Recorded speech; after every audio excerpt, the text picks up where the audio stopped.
mean it's taking longer than usual? This isn't taking longer than usual.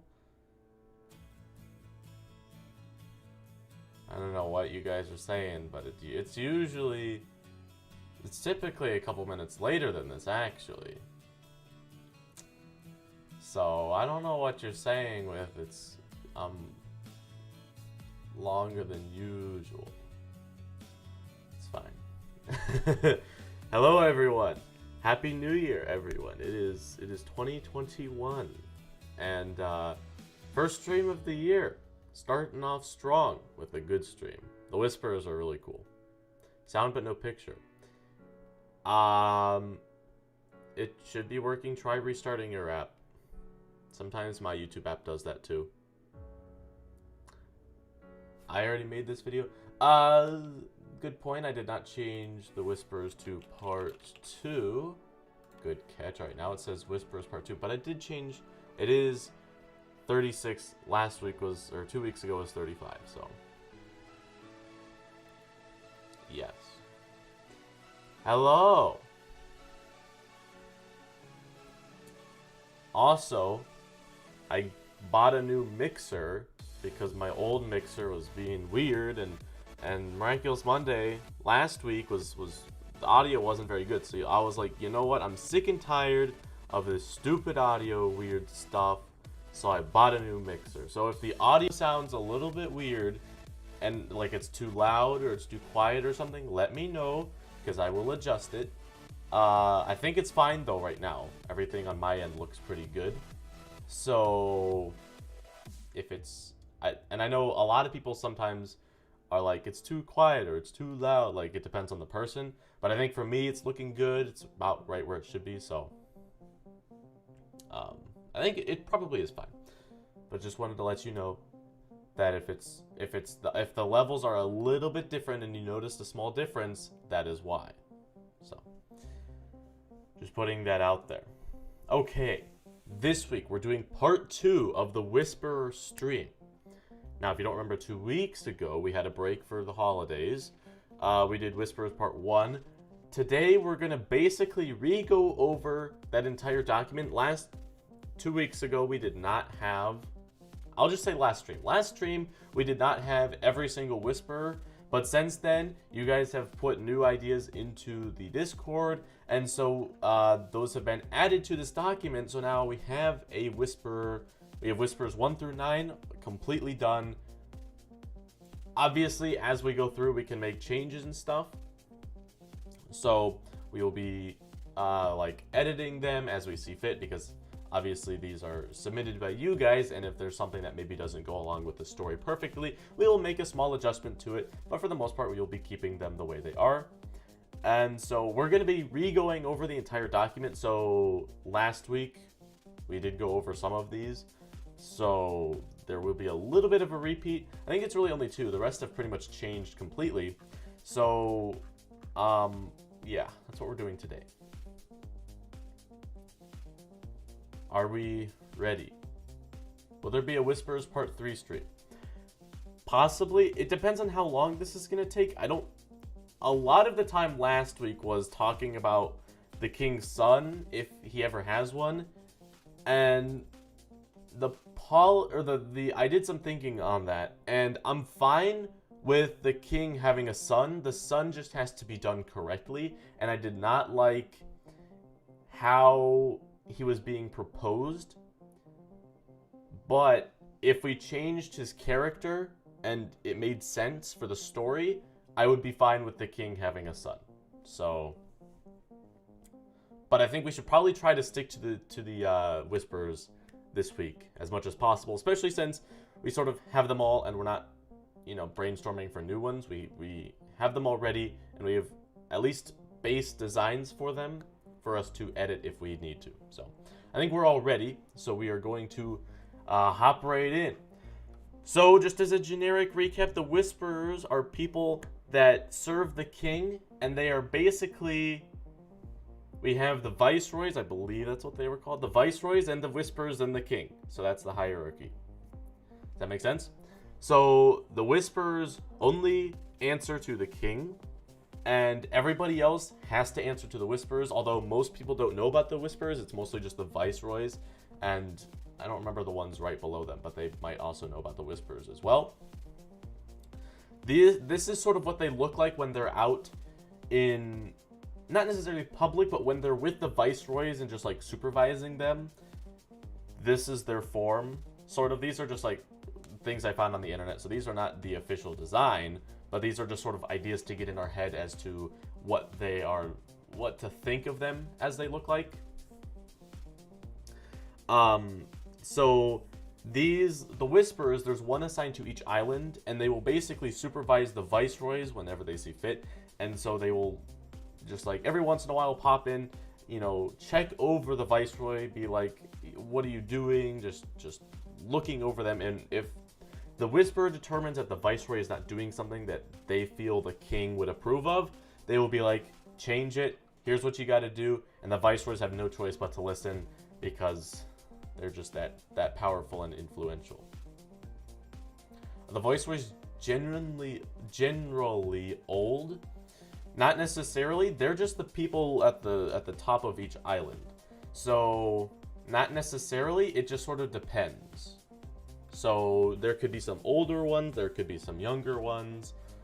So it's really up to you, I think. I mean, you would typically think of them as being at least probably above like 40 or so, but I'm not going to say like they have to be at least this age, so they could be younger. It just sort of depends on their status and how powerful they are and how good at their job they are. So you have like a backstory for Solstice. Okay, you can make that. Just if there's a problem with it, we will let you know and we can change it. So that's sort of like how we've been doing this whole thing is we take ideas, and then if they don't work, we change them to make them work. Okay, so that's just sort of a generic description of the Whisperers. Next, we have, whoops, we gotta go down here. We have Whisperer 1. Now, we did talk about her in the first stream, but she did change. So Yvette, and she's a dryad, and her magic ability is Earth Creation. Her weapon is a bow with spears like arrows that can be used in close range if necessary. I think there were some debates on whether she should have a big axe or a bow, and I guess we just ended up keeping the bow. Personality. She is shy, but she tries to hide it with an intense, rough look, sort of like a silent but deadly character. Also, wearing a hood helps her a lot, but you'll see her wearing a hood 99% of the time. Backstory. Yvette. Yvette was born from a giant yew tree. Most of her life is spent taking care of the tree. One day, Yvette felt something was hurting her, so when she returned to her tree, she saw some delinquents beating it up. Afraid, she tried to throw rocks at the delinquents to stay away from her tree. However, the delinquents used their magic powers to overpower her. At this time, Yvette unlocked her Earth Creation and cast that onto the delinquents. It wasn't enough. The delinquents continued until they got bored and walked away. As for the damage to the tree, soon it would wither to one of the delinquents' fire magic. During Yvette's death doors, an elf was going on a mission and found Yvette. Horrified, the elf has a special healing bottle and used it on Yvette. Yvette survived even after her tree had died. Yvette thanked the elf and learned that the elf was part of the elite knights. Wanting revenge on the delinquents, Yvette pleaded with the elf to teach her how to fight. The elf agreed, but taught Yvette not to use her power for revenge, but to help others. Which is, I mean, I guess it depends on what the Whisperer's duty is, but typically, I think they don't, I don't know. We don't really know a whole lot about what exactly they're doing, but I think for the most part, they feel it's justified. They don't really know what the king is. Only like the big top dogs who've been there for a while probably know more of the true nature of the king, I would assume. Maybe. I don't know. This is one thing that we'll have to talk about. But right now we're just going over their characters. We could talk about their jobs and sort of their knowledge of the king and the whole system later in a future stream, or at the end of this one if we have enough time. The elf agreed, but taught Yvette not to use her power for revenge, but to help others. The elf taught Yvette General Guard combat. He was also a master of the bow, so Yvette learned how to use a bow. Soon the elf enrolled her to a night school, so she had more time to learn about different things when the elf was away on missions. Once Yvette was a trained knight, the king noticed her abilities and her personality for keeping secrets. And once the elf passed away due to natural causes, the king reached out to Yvette, asking if she wanted to join the Whispers, and she agreed to. Relation with the other Whispers, probably more disconnected. Other information, Dryads are born from a tree, so they're born as orphans, although they see the tree as their parent and shelter. The tree size at the time will guarantee the Dryad's height. If the tree is injured, the Dryad will feel pain. If the tree dies, so will the Dryad, although if lucky, they could survive with intense healing magic or some powerful healing object. Because of these risks, Dryads tend to be more shy and careful around other creatures except with their kind. Dryads can fall in love, but aren't capable of producing any offspring. So I think some of the biggest changes to this character was just adding the backstory, if I remember. So, and then maybe just a couple extra little details. So here is Yvette. Here's what she looks like. Very cool. I like her design.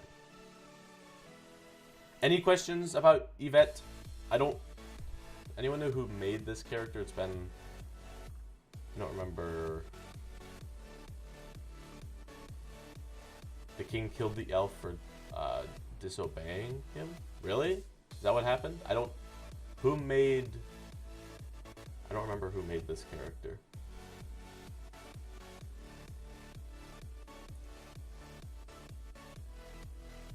Oh, so maybe that's not true. It's a possibility, though. Oh, Leafy-chan made it. Okay. Makes sense. Leaf. Are they here today? I don't know if they're here today. It's fine. I don't think anyone has any questions, so we're going to move on to Whisper number 2. This one, I'm pretty sure was Code Mario. Yeah, Code Mario here. Okay, Whisper number 2. Name, Solstice. Species, cat. Is she the first? I think she's the first cat person, right? Maybe not. I don't know. First official cat person who's been made into a character. Power magic ability, fire creation. Weapon, fire blades that can be thrown like claws. Personality, bubbly, cool, and funny. Loves food. Can be seen frequently at bakeries. Backstory, no backstory yet. Relation with the other Whispers, life of the party. Other, each Whisper could have their own emblem. That's not really related to her, but I do like the idea. I think the emblem fits better with the Knights, though. I think the Whispers themselves should all look the same for the most part, but I think each elite guard, is that what they were called? I think each guard should have their own emblem, and then, because they are known to the public, so it's more important for them to look different and unique and not necessarily related, but the public will know that they are a part of the elite squad. So we should decide their actual ranking at the end. Okay, so are you talking about the ranking as far as which is more powerful, or like chain of command wise? What do you mean by ranking? Oh, okay, so skill. I don't think there should be like an official ranking for the king. I think the king should treat them all as equals, aside from, I don't know if this one's still younger or whatnot, but I think for the most part the king should treat them as equals, but maybe internally he's like, okay, so this one's a little bit more powerful than this one, and on the back end we could be like, So here's the ranking of who's more powerful, and then here's sort of the order we can put them in the show, so that way, like Luna and Nico aren't going up against the number one spot at the very start. So, but I think it is a good idea to have a ranking, and I guess there could also be like a ranking that the public uses, maybe, because then they're like, oh, this person's like the number one knight of the elite knights, and sort of like a general guideline of who the public likes the most and who they think is more powerful or something. Yeah. The knights I could see a ranking for, but I think the king shouldn't be comparing them by that. They'll just say, someone get on, the king will just be like, someone get on this situation. I don't care who it is, because all of you are capable of doing it, so just go do it, right? But I think the knights, for the audience, because if you relate the ranking with the knights, the audience will be able to connect the whisperers with the knights, and then they'll be able to piece together that they're the same, and then correlate that ranking.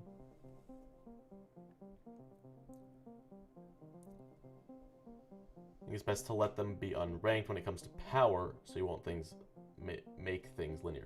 Well, maybe not necessarily power, but maybe a ranking as far as the public's favorite, so that way there is still sort of like the viewer gets an idea of sort of the status, like even like, okay, so for example, if Solstice is ranked number 1 as the elite guard or knight, elite knight,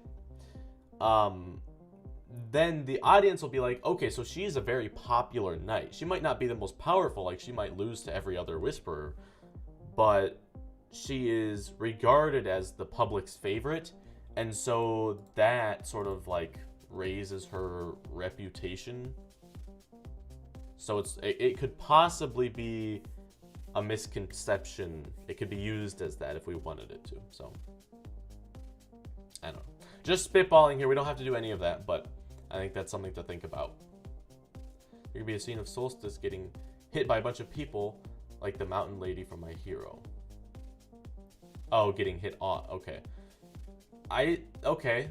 Yeah. I think it's just the viewers should know the public's point of view, and an easier way to do that is a ranking, and just have someone explain that ranking at some point throughout the show. And plus the ranking, because if they're all being compared to each other on a list ranking thing, then the viewers get to see all of them, at least by name, and maybe by like a little icon, their icon emblem. Like if they're in a adventurer's night thing, and then they're just talking with people, and then Nico's like, what are these like elite knights? Like, what are those? Luna could be like, you don't know about the elite knights? And then some people at a different table could be like, what? You never heard about the elite knights? Who are you? And then they could pull up this piece of paper that has like the ranking and whatnot, and then they could just be like, look, here's the names of all of them, and here's their emblems. Like, how do you not know these? These are the top knights on Ilaria, you know? And then it would just get the viewers thinking about like, so this is a list of all of the knights. Here's who we can expect to see in the future, but we don't know anything about them. So, again, just things to think about.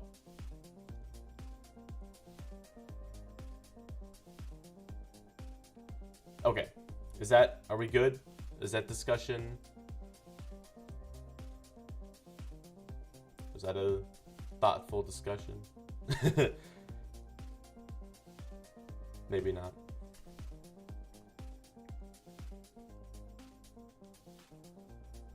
Okay, I think we're ready. We are ready to rumble with Whisperer number 3. Whisperer number 3, Von Friesta, species plant person. She's able to connect to other plants using roots to clue together what happened hours or even days before in the area. Power, magic ability is Fire Manipulator. She specializes in taking the heat from her surroundings. Some of her spells are taking heat from a lake to walk on it, continuously taking the heat from the surrounding air of her enemies, As their body heat is transferred to the colder surrounding air, Vaughn effectively freezes them, using the stored heat to release immensely hot flames. Her flames are white. Weapon. She has no weapon to edgy from weapon. She has daggers hidden in her boots for emergencies. Okay, that's right. We did add daggers for her. Personality. Vaughn is often shy around people, but is confident in her magical abilities. Growing up, her entire existence revolved around how she could bring warmth to her village. This led to her self-worth being based on how her magical abilities could be useful to those around her, so she takes orders easily. Backstory. She was born in a small village of other plant people in the frozen wastelands. Most of the people living in the village were born there, and she didn't have any money to leave. The village was so small that there weren't many visitors, and people rarely had babies. No one in the village was a fire user either, so everyone was hoping that Vaughn would be a fire creator. When she was very young, she made a flame appear in her hand, and her parents thought that she was a fire creator, but were disappointed and confused when they found out that she was just a fire manipulator. There was no fire around Vaughn when she was born, so if she were to be a fire user, she would have been a creator. And if she was not a creator, then she would not have been able to create a flame in her hand. The explanation for both of these is simple. She used her own body heat. She quickly learned how to transfer her body heat from her body into the environment. Transfer the heat from her body and the environment. When she was 13, she was on a journey to the nearest city with her father for supplies. The city was attacked by monsters, and Vaughn defended them by freezing them all. A higher-up in the army witnessed this and asked if she could go to the king's island and train to be a knight. Vaughn agreed to go as long as her village would get compensated with money. She hasn't seen her family since. Sad. Relationship with other witnesses. Whisperers closest to Yuka. That must be a new one, I think. She doesn't intentionally ignore others, she's just quiet. Okay, let me pin this. There we go.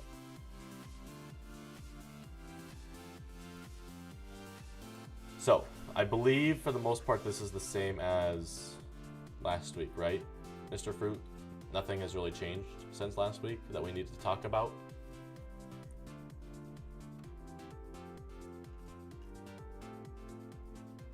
Yeah, it's the same. Okay, cool.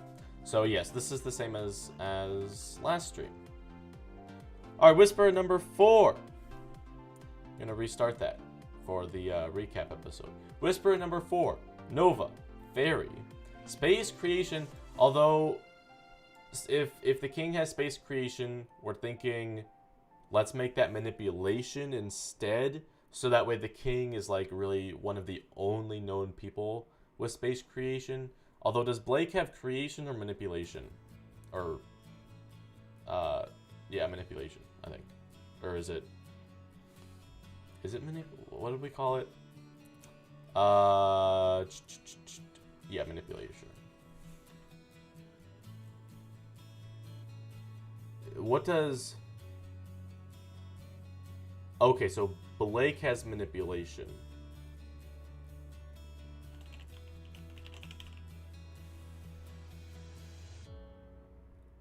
Okay, so I think we're gonna make Nova be a space manipulator, so that way the king is sort of like the only known person with space creation.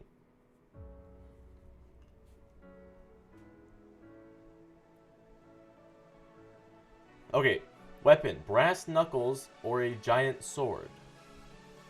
We're going back and forth on these, although I think one of the earlier ones was a giant sword, so maybe we'll lean more towards the brass knuckles. We'll talk about it here in a second.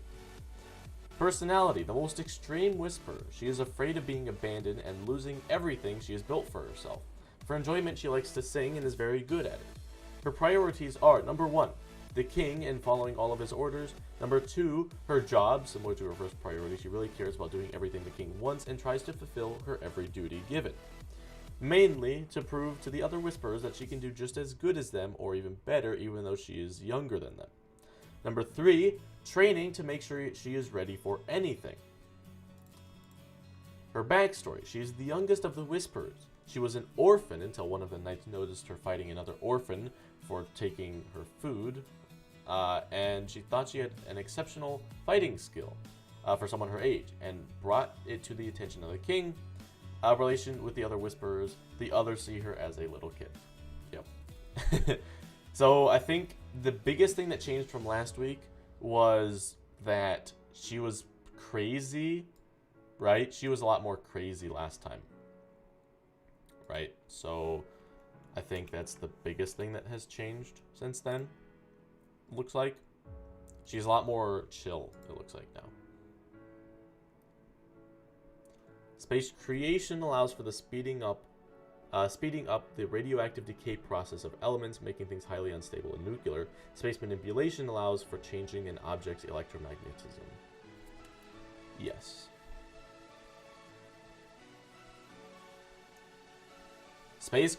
From what I understand, space creation is basically bombs. Space manipulation is magnets. Is that correct? Just to like compress it down to its core like concepts.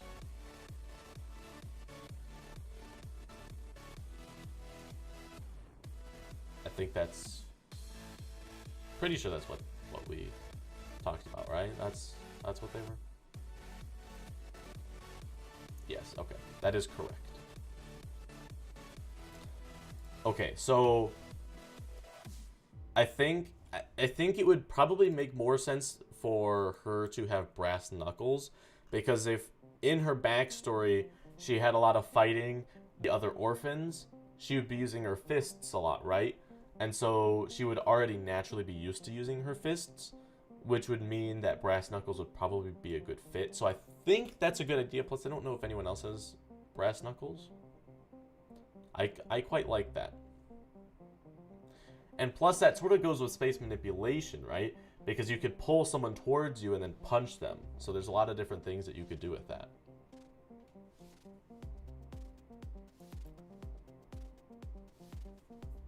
So I think if nobody has any objections, we're going to go with brass knuckles. Which I don't know if anyone would have any objections, but in theory, we could do a sword. Yes. Okay. We're going to go with that then. All right. Now, I do not think we did Whisper number 5 last week. I'm pretty sure this is new. So this is going to be pretty sweet. Whisper number 5. Name Ace. Species polar bear person. That's new. Power magic ability. Water manipulation. Makes sense for a polar bear, it sounds like. Weapon ice axe. Personality cold and quiet, but can get loud around close friends. Backstory not made yet. Relationships with other whisperers not made yet. So this one seems Ace seems very underdeveloped as of right now. I like the concept though. She, I assume it's a she, right? Or is this a he?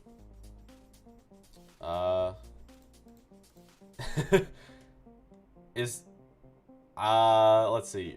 How many, because we decided at some point that half of them would be male, half would be female, right? Okay, so this is a he. He could have a really cool white cloak. And then, oh, it would just look really cool.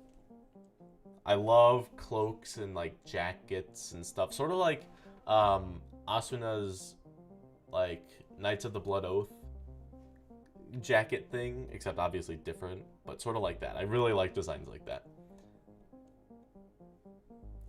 Yours was developed to an extreme, but you're at work. Okay. Yeah, if there's any changes to any of these, we can, like, obviously we can change things as we go along. So we're just going based off of what we have right now, but all of these are subject to change. Originally a cameo character. Who? Ace was? Ace was a cameo character? From who?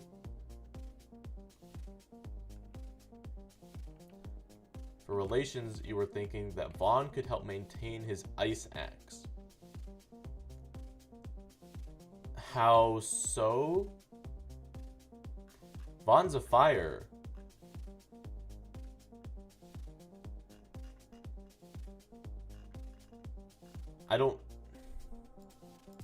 Could you explain how? By keeping it cold? Okay. That seems like a pretty bad weapon, though, if you have to keep... Oh, by taking the heat from it. Okay. Fair enough, yeah. But... It seems like a pretty bad weapon if you have to do a lot of maintenance with it.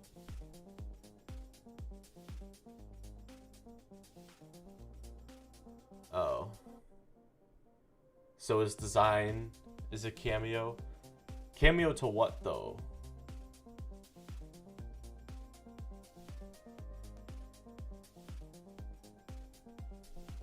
Is it to Asuna's Knights of the Blood Oath or whatever?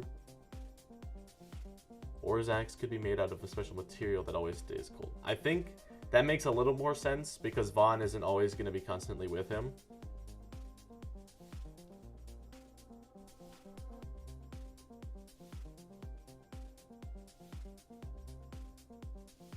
Okay, Ace. A cameo to who, though?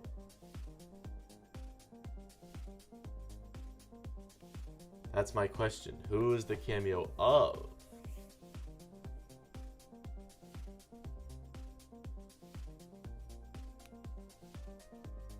That's what I want to know.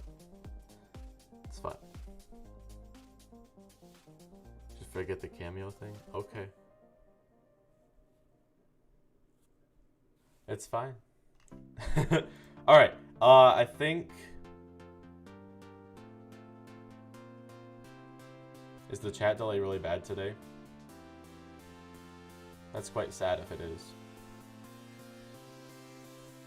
Scene would be cool if Nico was fighting Ace and then he was freaking out because he couldn't melt the axe.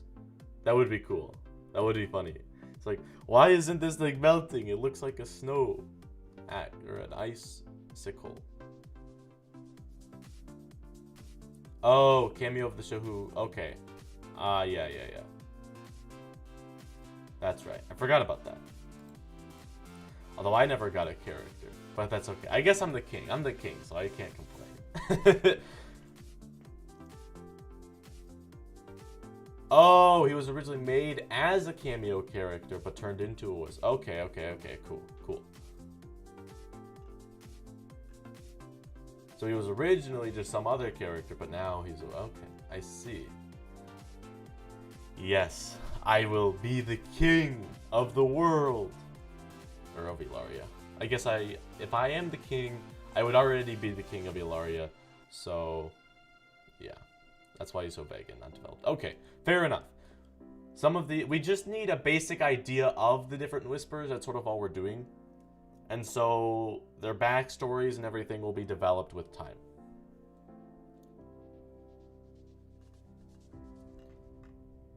Alright, are we ready for Whisperer 6? I think we probably are. Whisperer 6, name Yuka. Species slime person, ooh, that's interesting. Has red and purple hair and can turn his body into a slime-like substance and then reform it again. Ends up naked a lot. That's interesting. So a lot of these characters seems like they have two different powers, which make them extra OP. Like slime, the slime itself is a power, and then Vaughn's plant power. Like what the heck? These guys are OP. What is going on? Water ability, water creator. Weapon, throwing knives. Fighting style is very fluid and can change tactics instantly. Oh, yeah. Didn't we have a design? Oh, this one completely changed, though. Because originally, it was like a fish person, right? And now it's changed to a slime. I think that's what happened.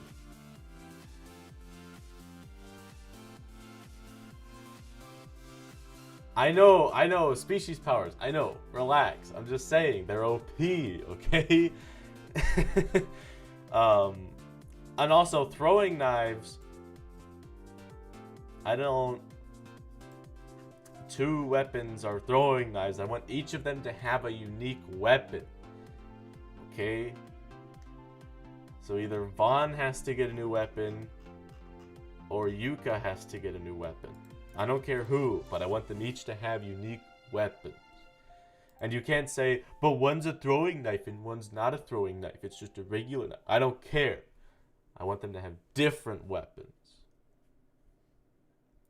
Why not make the slime have like a whip or something? Like, that could be interesting.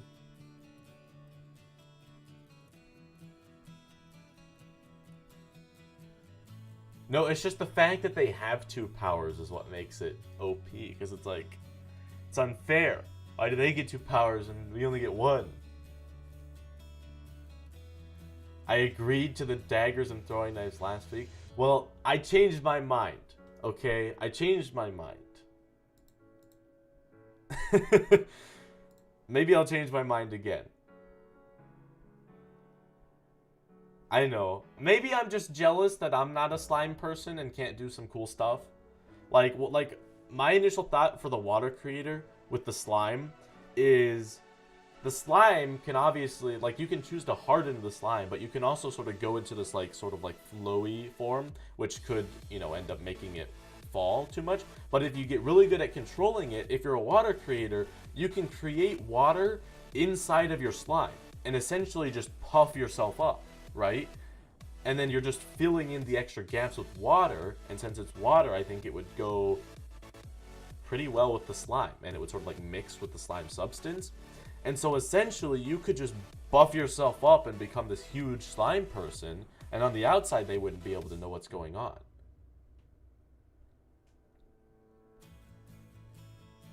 So that was just my initial thought. I was like, dang, that's pretty OP. You could do that pretty well. Can't? You saying you can't do that? I think you'd be able to.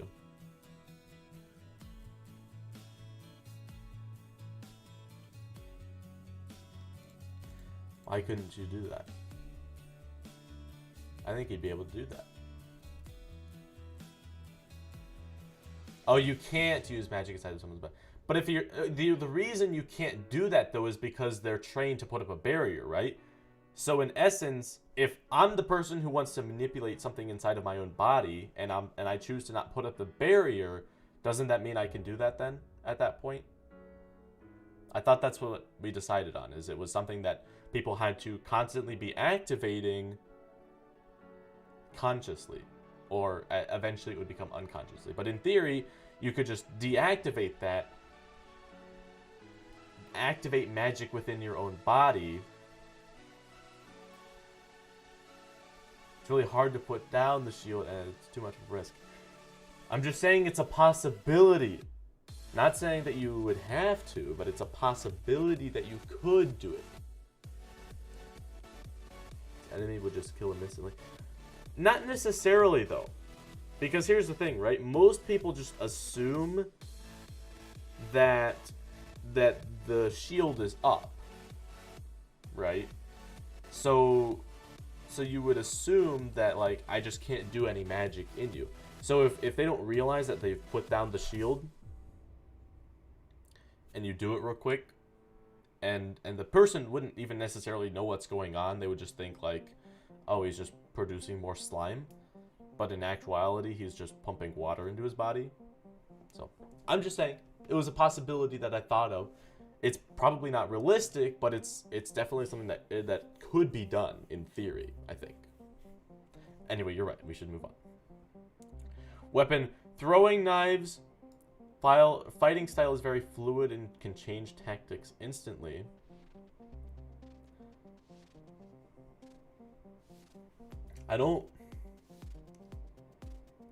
I think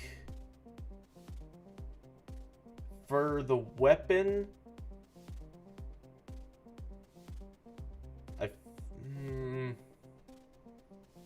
I don't know. I don't know if throwing knives would suit a slime person as much. Because you have to have a place to store the knives, right? But if you end up losing a little bit of control of your slime ability and the knives just fall, you're kind of out of luck. So I don't I mean, you could also say the same thing with any weapon. But say, for example, like it was a chain. He just had a singular chain. He could, in theory, put the chain... He could wrap the chain. It could be this really long chain. So he could wrap it all around his body. So then even if his arm gets cut off, he still has the chain, and he can move the chain and just can just switch it to his other arm or whatever.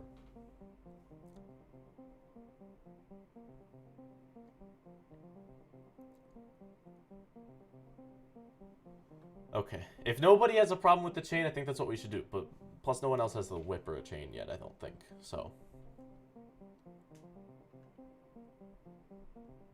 Plus I think it would be interesting to see that fighting style.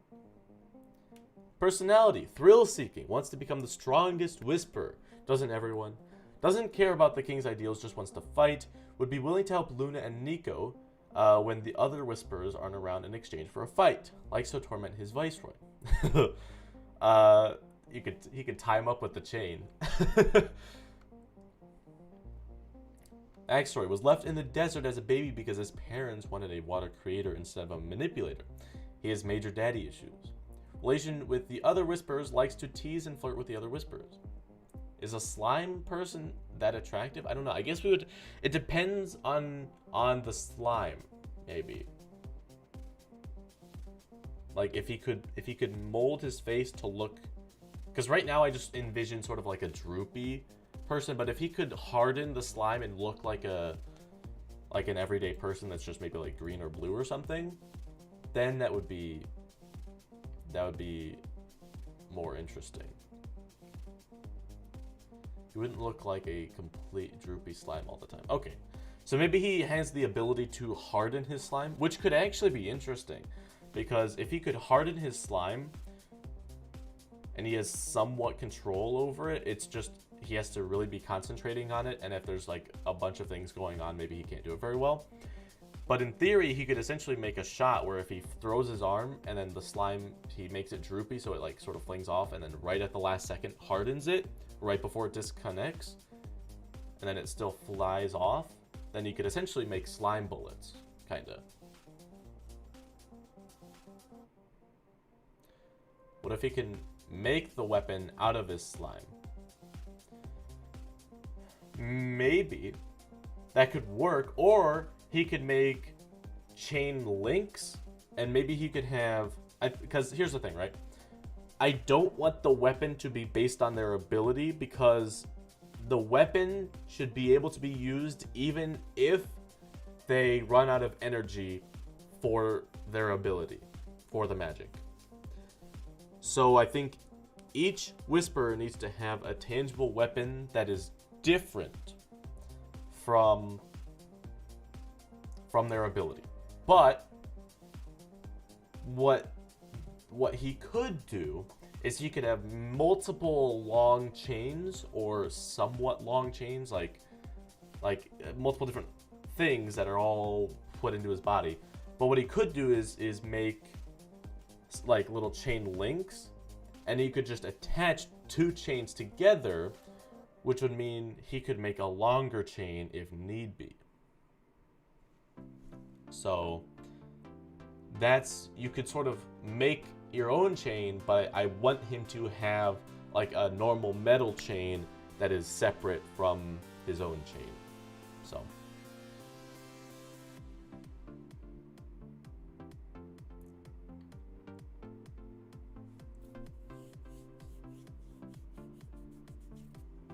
yeah, okay. So that was Yuka. Whisper number 7. Ceremonum. I don't know if that's how you pronounce it. Ceremonum. Nickname Ceremo. I'm just going to use Ceremo. Species Leshy. Is that... I'm not familiar with that species. Is that... Could someone enlighten me as to what, if that's like a real species or if that's like a made up one? I'm not entirely sure what a leshy is. Okay, so they are just unknown species that we don't entirely know what they are at this point. We will get an explanation from our Lunix at a later date. Probably. Hopefully. It's whatever this is. Looks like... Well, I can't even tell. It looks like a human. Sort of. Like a dark elf, kind of. But we don't see the ears, so I don't know. The Leshy is a tutorial deity from the forest from Slavic mythology. The plural form in Russian is whatever that thing is. Leshy is a spirit rules over the forest and hunting.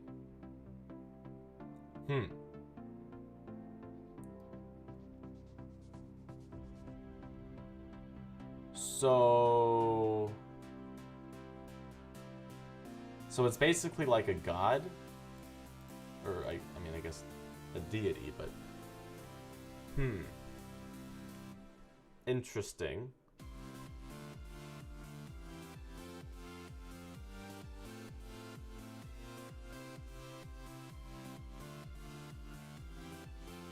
No, that's not. Oh, that's not how you. Oh, how do you pronounce his name? I'm sorry.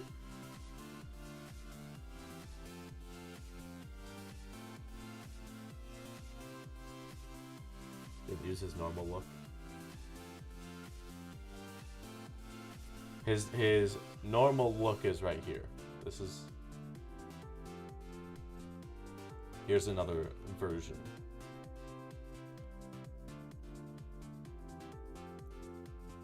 Okay, well, I guess he's just an interesting human.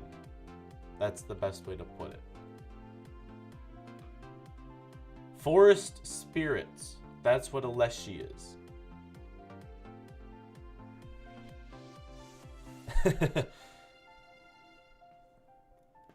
That's what we will use for now.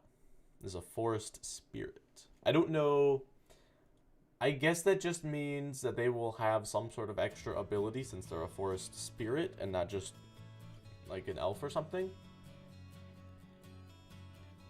We can decide, or well, I guess we should probably read this first. Okay, power, earth manipulator, weapon, wind and fire, wheels that can turn into dual blades. I don't know, how would you get the wind and fire wheels though? If they're an earth manipulator, how would you get wind and fire wheels? That's interesting. Okay, personality. Sermo is colorblind. He can see color only if he puts effort into it, which is why he has no idea his top has a heart on it. When he asked Leyland if it was fine, Leyland said yes, even if colorblind, when not too focused, he likes colorful things a lot and cute things to poke fun at people. He would be the type to send delivery to others just because he had a paycheck and had no idea what to do with his money. He has his reasons why he is loyal to the king. Sermo and Leyland knew Blake back when they were all knights, but they lost touch. He adores violence, he knows it's wrong, so when he saw his when he saw his brother who loves things in order and always follows the rules, he had the idea to join the elite at any cost and train as hard so he could literally be as violent and legal at the same time. He doesn't abuse his power, but he's 100% the type that has no place for mercy because he can't wait to do some damage. Relationship with other Whisperers. Leyland is his brother. It would be fun if when on an island, Luna and Nico would have to sleep over at Sermo's place, and they don't know he's a Whisperer. That could be interesting.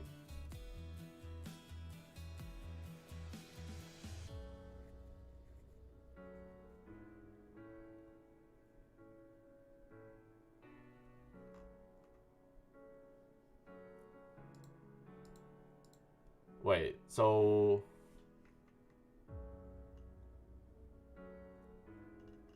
wind and fire is just the name of the wheels. Sermonam. Sermonam.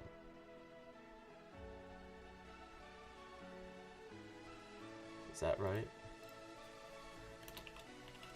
Sermonam.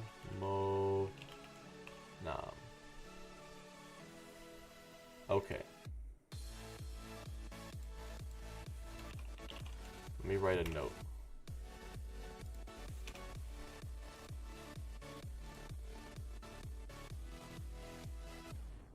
Did I pronounce that correctly? I'm sorry for... I didn't put the picture on here. This was all Mr. Fruit.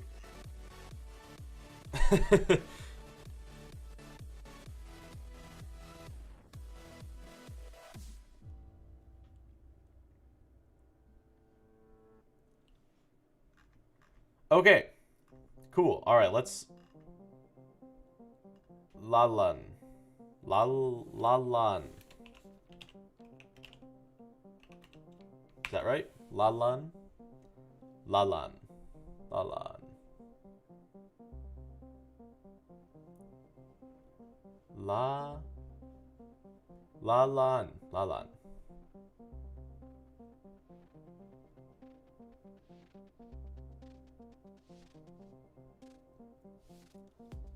Lalan. Lalan. Okay. Whisper number 8. Lalan. Species also a leshy because Lalan is Sermonam's brother. Power, Earth Creator. Let's see. Earth Manipulator. So they're both Earth users. While in battle, Lalan won't create much and would rather be agile and reuse what he created. Weapon makes... Like I said, I want each and every one. I don't ask for much, but I do ask for weapons. Nem. Nem.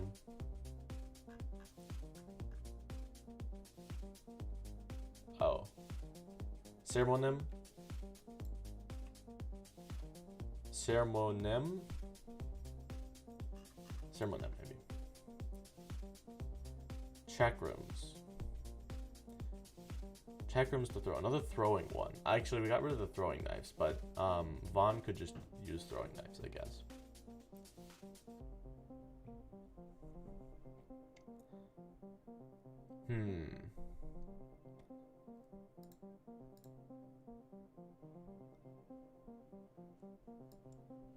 Like I said, I want them to have weapons that they carry around and not just create. It could be a small weapon, but I want them to, in fact, have weapons. They are dual and can be split.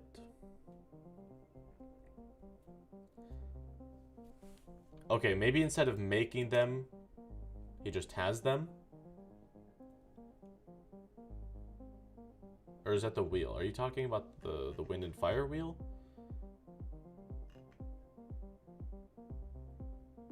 Yeah, okay, that's probably talking about this.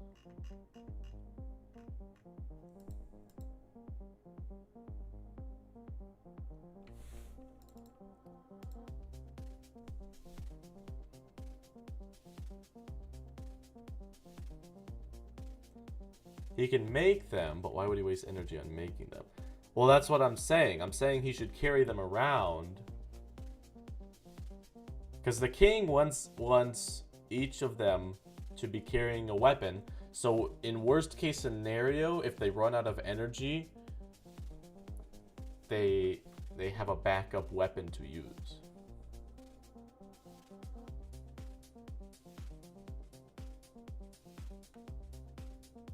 That's why he has the pocket. Okay, good. Then he has them.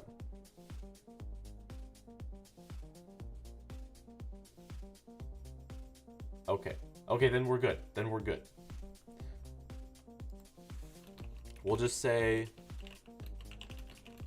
can make more. But he always starts out with some. That's what we'll say. How about that? Personality. Lalan has no interest in anything similar to socializing, even if very capable. But he likes stupid people. Lalan enjoys being surrounded by idiots because he finds them wholesome or fun.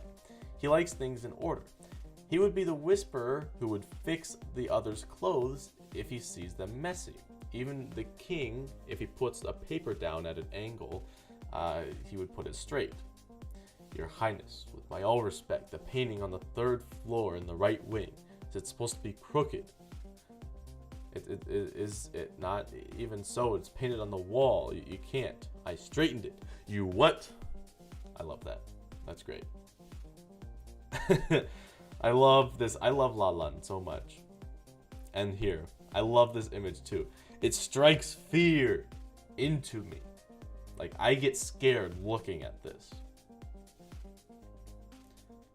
And so, I really like this character. It's like, this is... maybe it's literally only the image, but I feel like he would be the most scary and powerful one. Because he does everything so precisely. And to do stuff precisely, you have to be really good at what you do, you know? Backstory. Lalan joined to know if his brother is safe from afar because he likes things in order. Sermo's brother.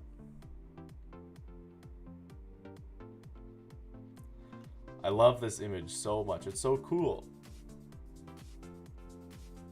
He is, and he's utterly loyal to the king, second to his brother. Yeah. Oh, this character. Oh, there could be a really cool fight scene. Like, when I look at this, I envision, like this is the perspective of, like, a falling arm being, flung into the air. Like, that you just cut off. And it's like we're seeing the point of view of that cut off limb as it's flying through the air and we see him. Like, ooh. So good. I love it.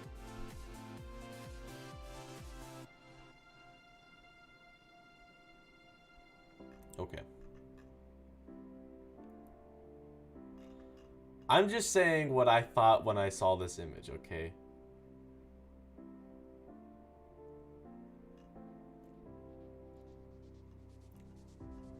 Okay, I think we're ready for Whisper 9. This is the final Whisper. Then we have an hour. Well, I mean, we have an hour right now, but we can talk about other things that we could need to talk about regarding the Whispers. Oh, Whisper number 9. Name, Zephyr. Is that how you pronounce it? Zephyr?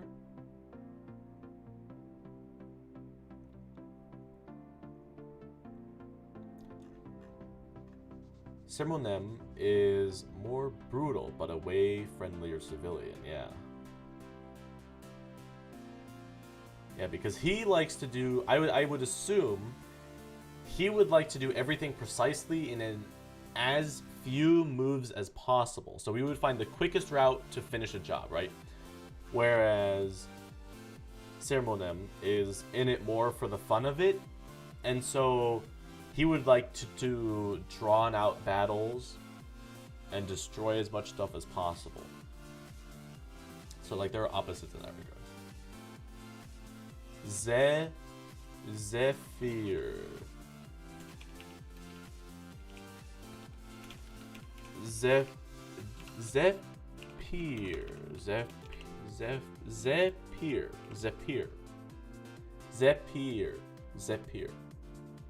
Zephyr?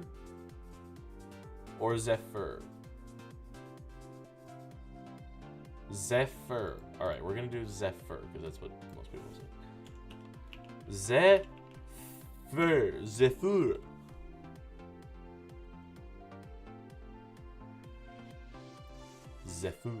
Alright, I'm gonna redo this one for the recap episode. Whisperer number 9. Name, Zephyr. Species, dragon. Power is air manipulation. Have we had an air one? I don't know if we've had an air one yet. Maybe we haven't. Weapon. Epic, big-toothed, great sword. Not gray sword. Great sword. Personality. He can be loud and brash, but always stays loyal to his king. He is even willing to give up his life for him. There will be times where his emotions would disagree with the king's order, but he will put them aside because he believes in the king's orders and he believes that they come first. And his own feelings shouldn't matter. I also see him being the oldest or second oldest of the Whisperers. Backstory not made yet. He looks very cool. I like his design. He's the first dragon that looks more dragon. Right? Well, that's not entirely true. I guess he does look a little bit more humanoid, but I would assume that's not true. I don't think so. But I would say he looks more like a dragon than Luna's father does. So maybe he's like half dragon, whereas Luna's father is maybe like a quarter dragon. But he seems to have a lot of charisma, and I like it.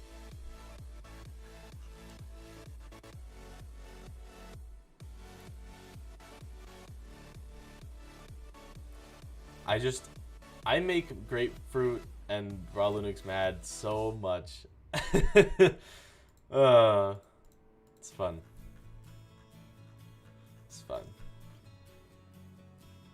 Mixed breeds are rare. Okay, relax. Relax. I'm just spitballing here, okay? I am infuriating.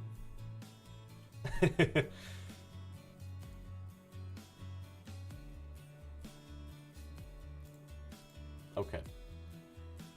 So, that was Whisper number 9. Or wait, maybe we changed the way we did dragons. I think I was remembering an outdated thing. The way we do dragons now is they are all humanoid versions, right? So they all pretty much look like this. They're not like the old-fashioned dragons still exist, but they are like a separate species. Like they're two different species. That's right.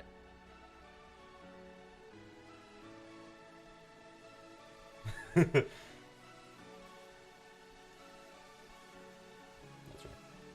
Because the old like super large dragons, they are not domestic. They are like wild animals.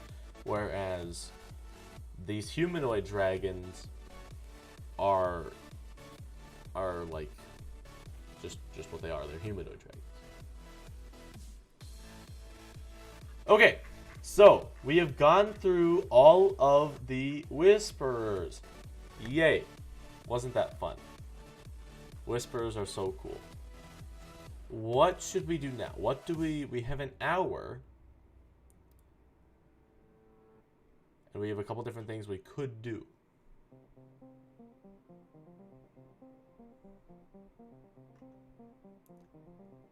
We can discuss sort of what the Whisperer's role is. We can discuss...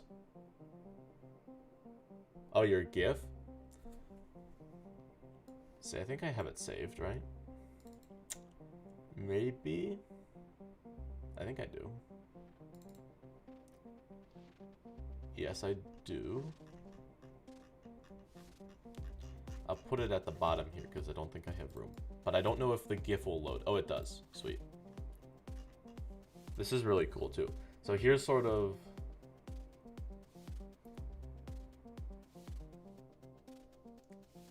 cool GIF.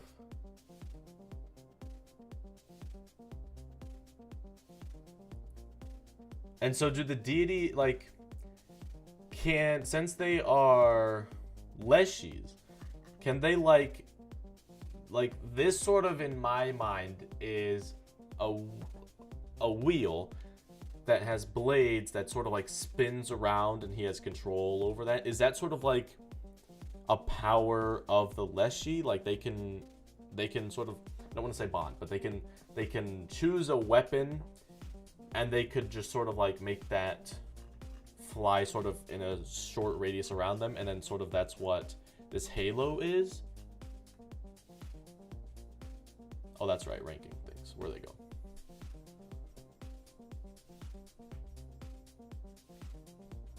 Google it? Google what?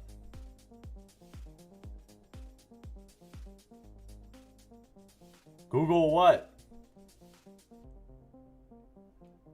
The Halo or the Leshy? We can change, like, even if the Leshy is different.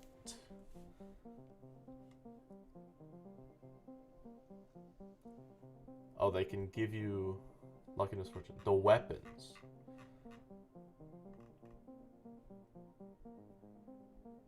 Is this an actual weapon?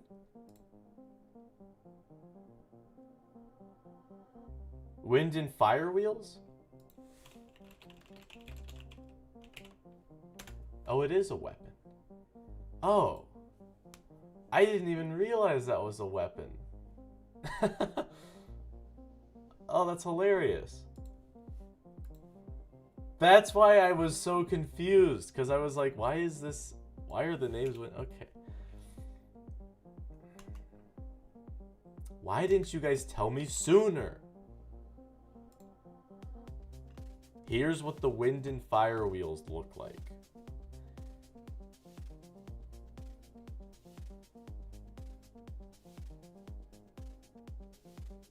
Oh. Okay. Okay.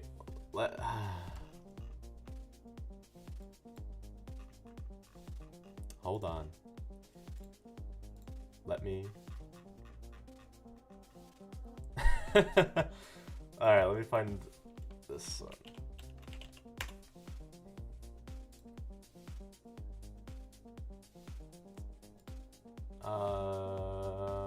Should we do this one? Maybe we'll do this one.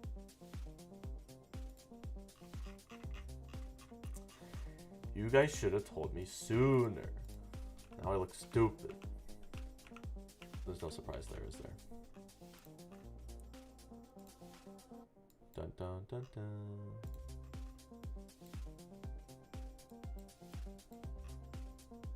All right.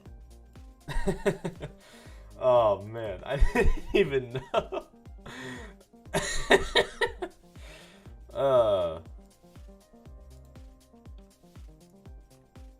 That's funny.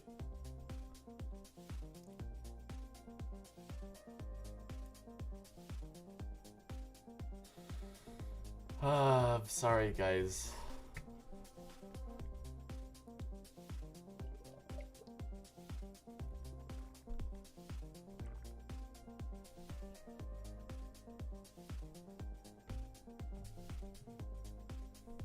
Okay. So this is Sero.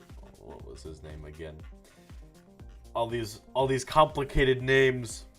That's why I chose Luna and Nico, because they're easy to remember. Sermonem.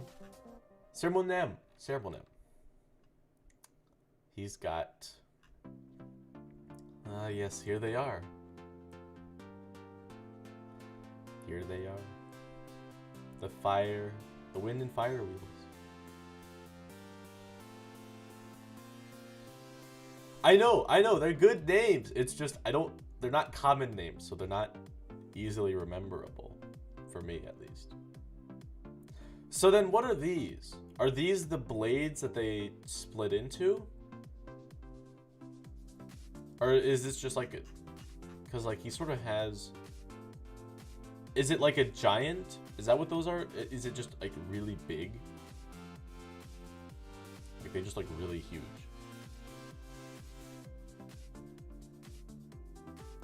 This outfit's just a prank for Nico. Okay, that's good.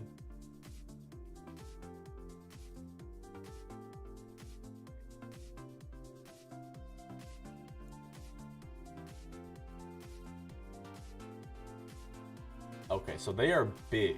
When I was looking on Google, like this, or well, I guess they would just fit into your hands, and so they would be pretty small, right? But if these are the circles, that's a pretty big weapon.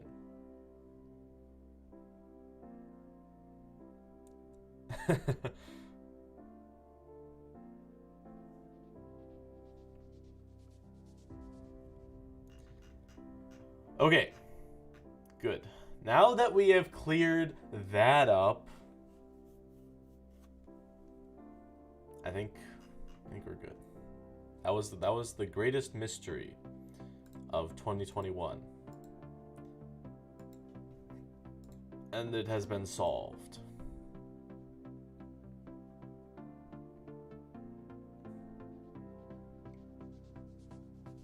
Okay. So, now's the fun part. This is the really good part. We get to decide which would go where.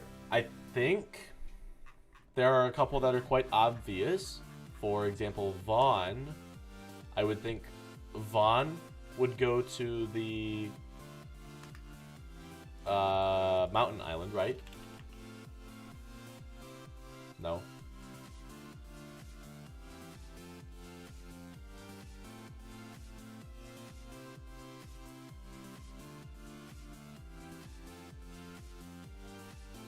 Me? Okay, you know what? Fine. The creators of each one, if they're here, they can decide where they want each of them, as long as it makes sense.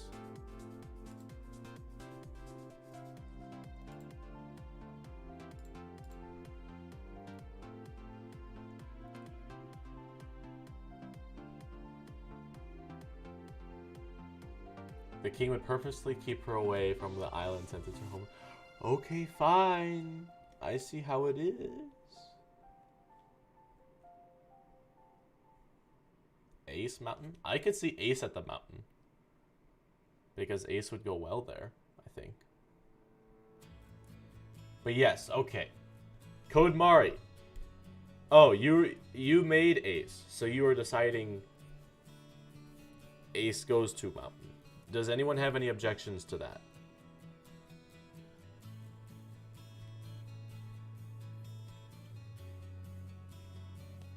Yucca Spiral Island. Okay.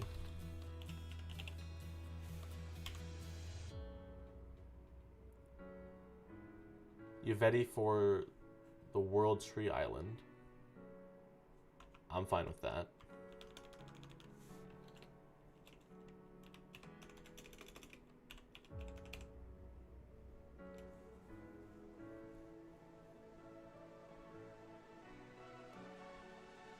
Nova.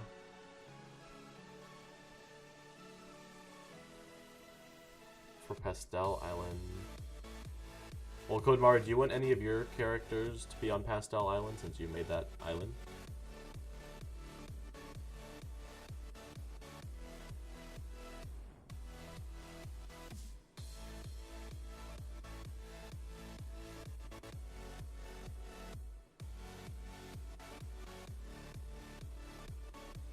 Lalan for research.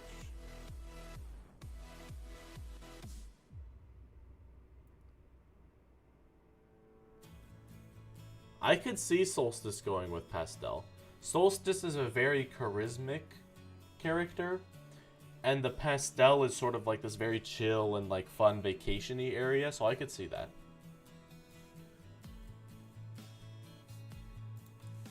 So, Solstice.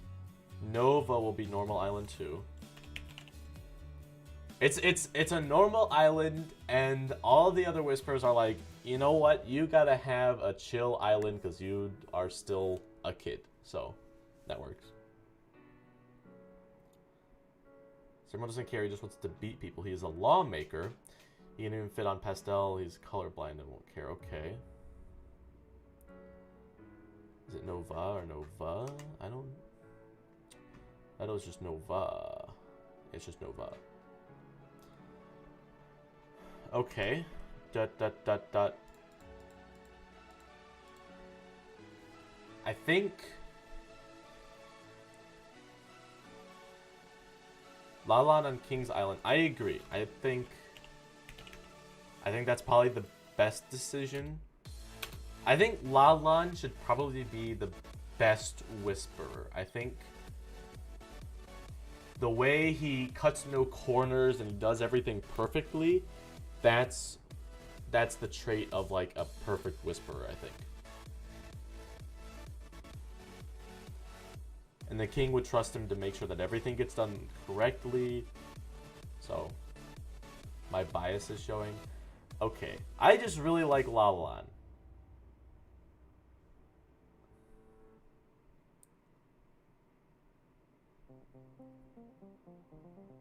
Oh yeah, Ace here.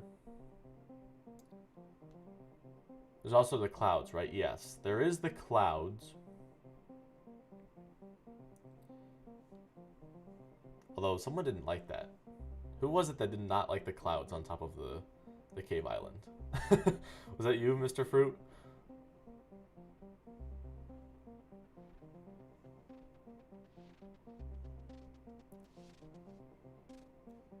I think the research island might be a good place for Ceremonium, because it's a place with not a lot of civilians, so we could go crazy.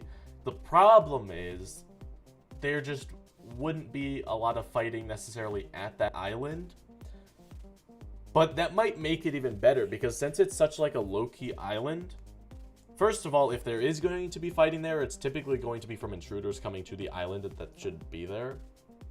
So it's only going to happen very rarely, and when it is, it's going to be good for him because he can go crazy there.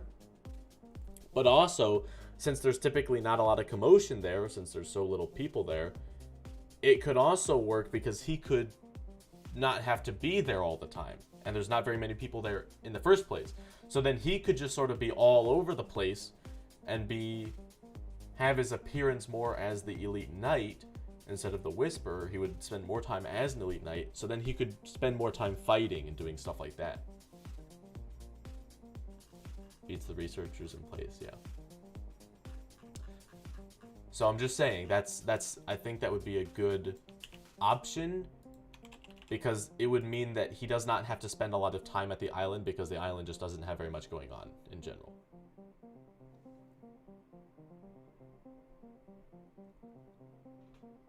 Nico should meet him and they should get along.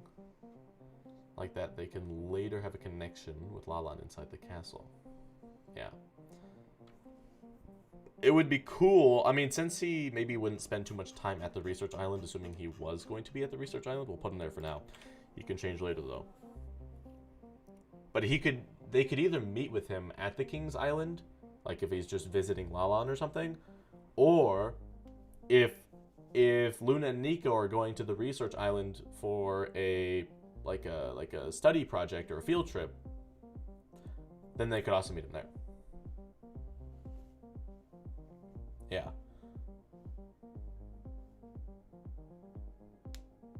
Rollinus, did you have an island in mind for Ceremonium?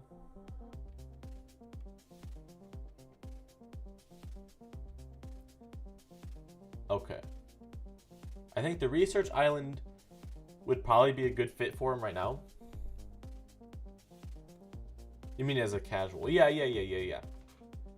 Yeah, right. So, like, if they are going on a field trip to the research island and they meet him there, like, he could be one of the residents with an actual house instead of, like, in an apartment building. And so they could be just checking it out, and then they would meet him there. Zephyr should be on the farming island. Okay. That's fine. Zephyr is a very, I don't want to say side character, but I feel like he's more of a side character at this point.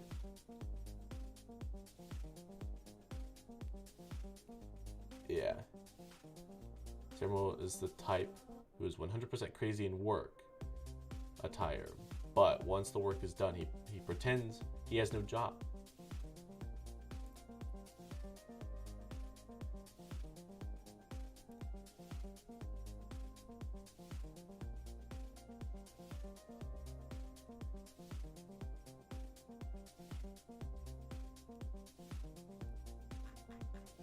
Yeah, Zephyr,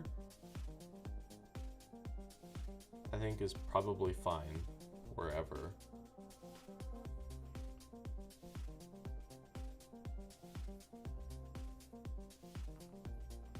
Why? I mean, I'm fine.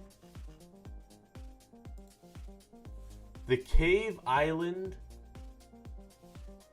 Here's the thing with the cave island. The cave island, I don't know if it would fit Sermo's personality as much because it's a very confined space.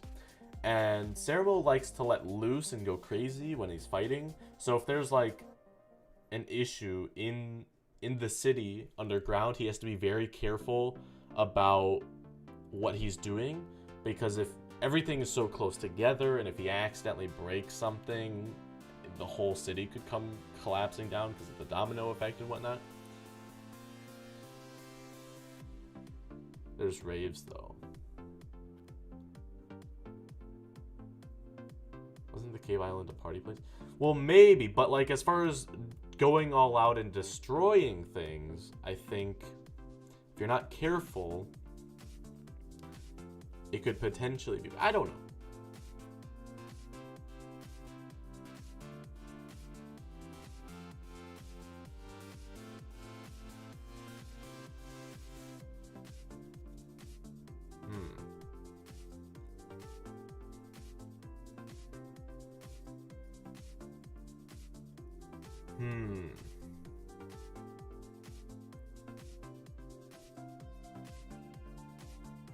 Okay, Grapefruit, why do you think Vaughn should be Research Island? That's what you wanted, right? Why? What's your reasoning for that placement?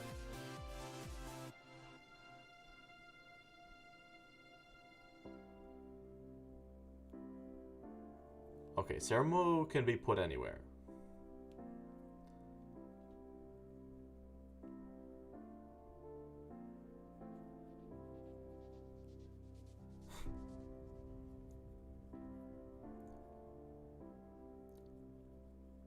Oh, you just want Sermo on the cave island. Okay. So you're saying more for the raves. You're saying you want him to be there for the raves. Is that what? Is that your main reasoning?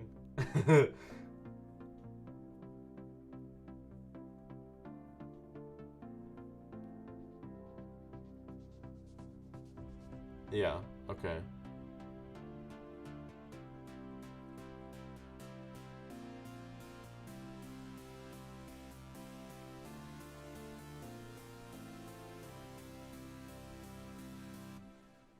Okay, I'm fine with that.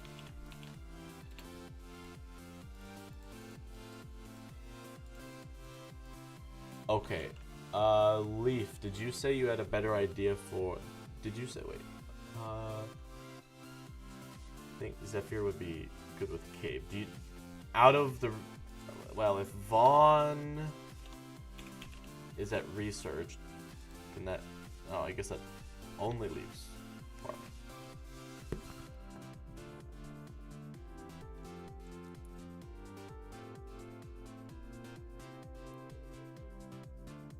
Okay. So I'm fine with these placements. This is fine for me. So go ahead and increase the size here so it's a little easier to read. There we go. Here's the placements.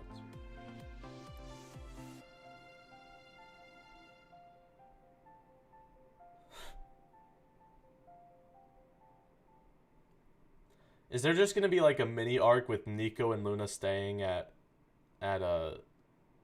Sermon's place?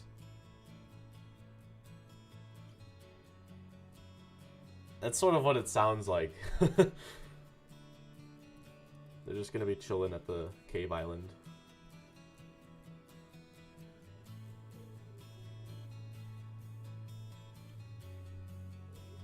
Okay, good. This was a good thing to do. All right, what else? What else do we have to do regarding the Whispers? Now that we have them in place,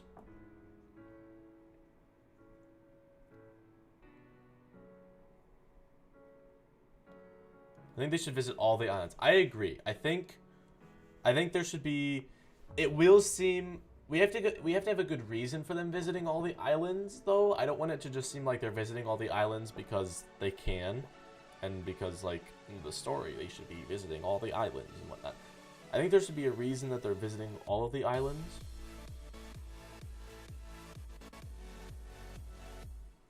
King quests and tests. That's right. That's right. But I think, are they going to be really visiting? Well, maybe they would. Maybe that would probably be some good enough to visit all of them.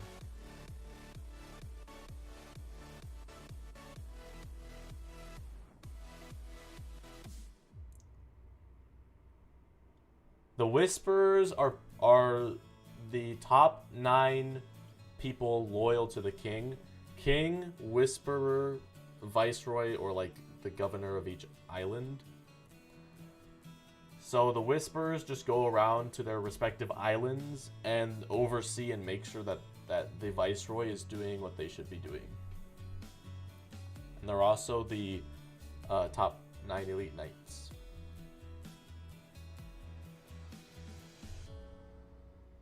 They have short arcs and they can become friends. The betrayal is a punch. You'll have insiders. Yes, yes. Becoming friends, and then they end up having to fight them. Sad. But it's also very good. Because it's the drama. The drama.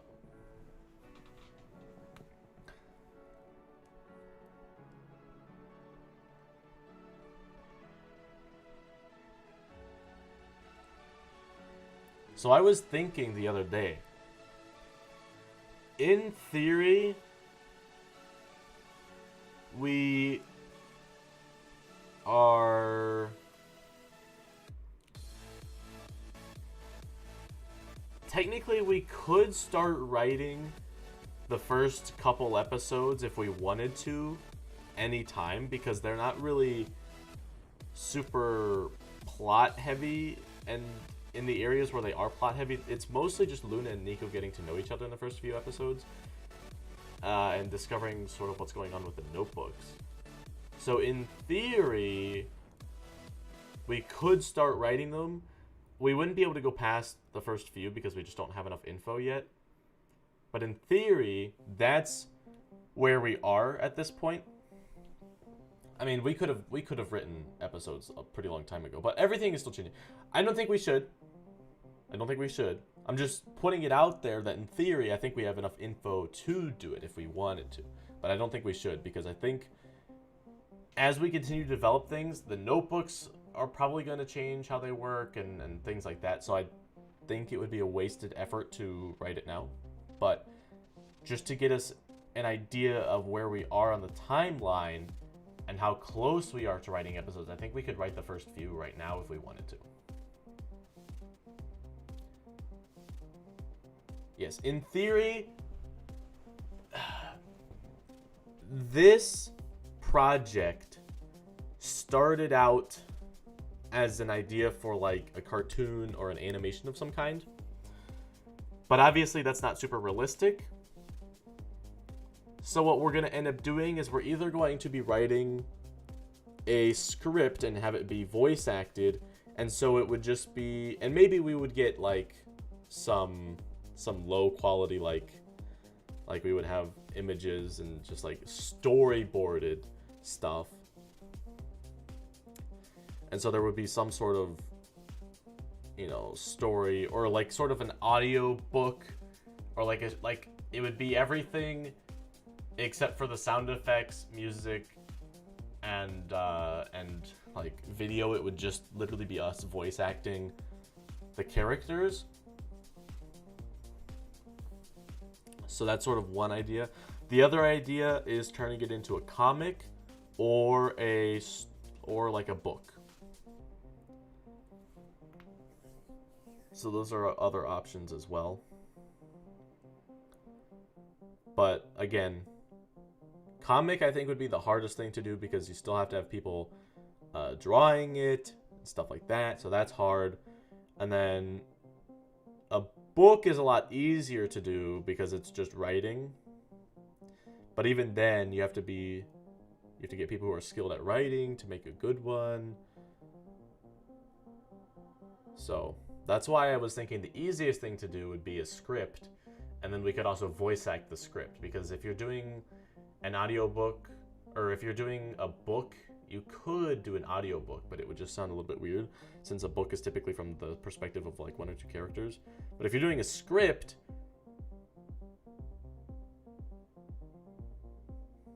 well, even then, if it's a script, you still have to have descriptive text all around. So I don't know what we're doing, but yeah, I don't know. Page Turner dating sim when?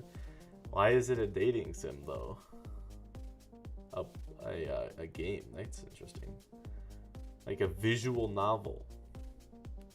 Problem with that is they're very restrictive in their fighting, I would think. Like, you wouldn't be able to get good fighting, so. Yeah, so I don't know. This is all for the future. Like, we're still a long ways away.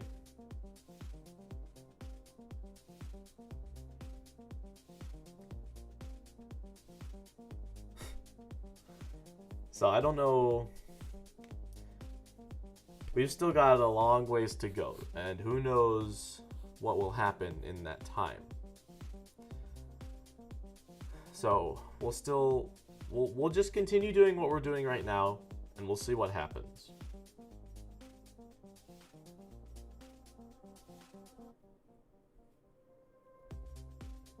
But it's going to be an interesting year. I think a good goal for the end of this year would be have the first few episodes written. Or at least be ready to completely write, if that's what we choose to do, be ready to write them by the end of the year. Or have already started writing them. I don't know how long I don't know what all we have to do. We're gonna have to talk about what we have left to do and everything like that. What about a webtoon? Isn't that essentially just a comic? Yeah. Maybe ask Zag. Yeah, I don't think so.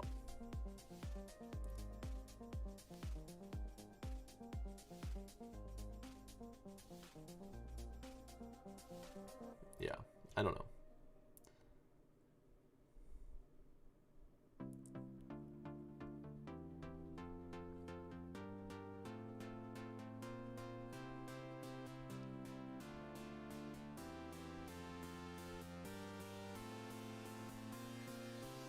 I think the most realistic, if this were to ever be an actual thing, I think the most realistic thing it would probably become is a comic. So if like a comic team out there was like, hey, we like this story idea, would you like to partner up and you would create the story and we would just draw the comic? I think that's more likely to happen, because I think there's a lot more like comic studios, I don't know if that's the right word, but like comic teams out there than there are TV producing shows. So plus a comic is a lot easier to do for a story, because animation takes a lot of time and we just don't have the resources for that. Whereas a comic, sure, it does take a lot more time, but it's a lot easier to do.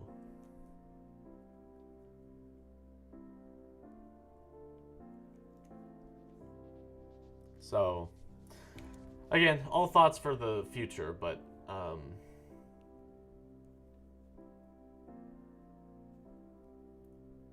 if anyone sees any like comic artists out there who's like looking to partner with the story, let me know the details and whatnot. Animatics. I mean, that could also work. Like we could just do that, and then it wouldn't be super high quality animation, but we could write it in the format of the episode, and people would still be able to see what's going on. But again, it would still take a lot of time, which is the issue here. And I wouldn't be able to help out. Like, I could do the editing and stuff, but I wouldn't be able to draw any of the pictures because I just can't draw anything.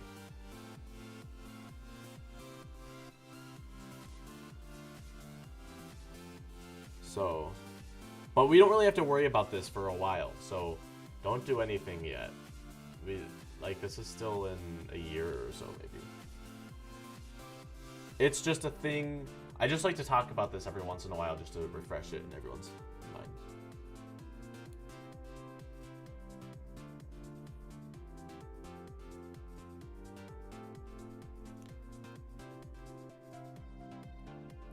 Okay.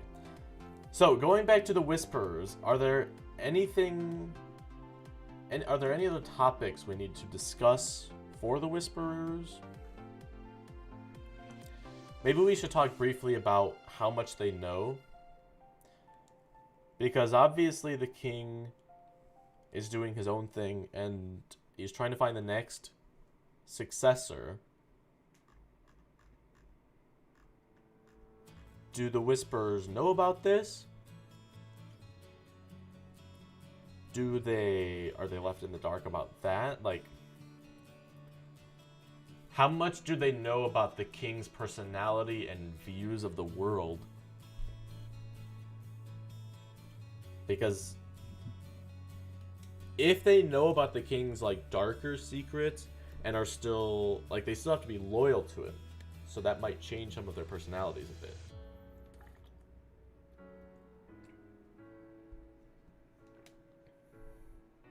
I don't think they should know about the notebooks, only some of them. Okay. I agree.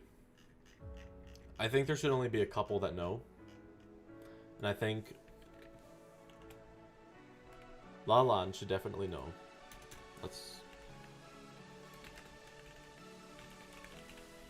not what I wanted.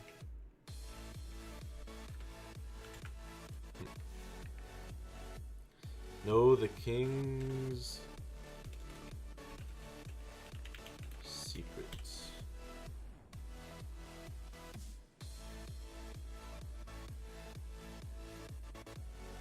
If that's how the king would be, then Lala would still stand by the king till one point.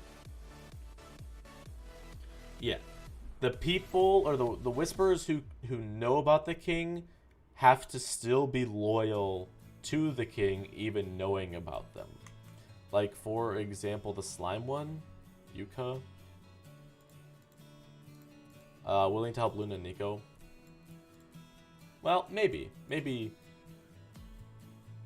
Yeah, okay, I guess he would still follow because he doesn't even care about the king. He's like, whatever, I don't care, I just want to fight.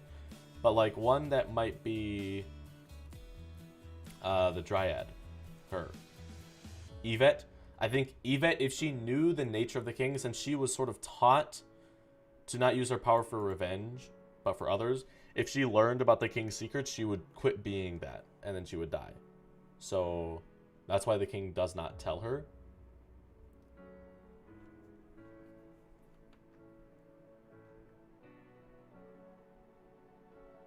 About Lalan, if the king would even try to kill Sermo, he would leave, no question asked. Okay.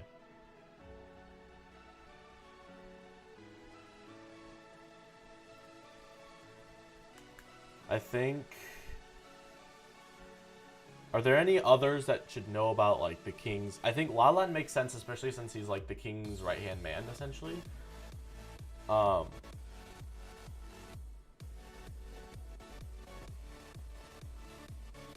there any others that would be a good fit for knowing?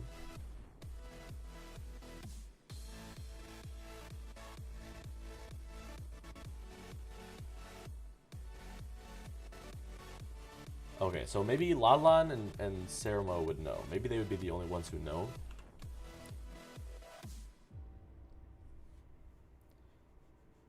And maybe they are the top two. They're the top two Whisperers as far as power goes. And those are the two that the king would entrust to the most important stuff. Okay, Lalan would tell him. Okay. So that's fine. The rest just sort of know what the king would want as far as his ideals go. Which I don't necessarily know how that would work with the society and what the king's ideal. The king, how the king wants to run Ilaria is something I think we don't know fully yet. Should we rank the Whisperers based on power and popularity?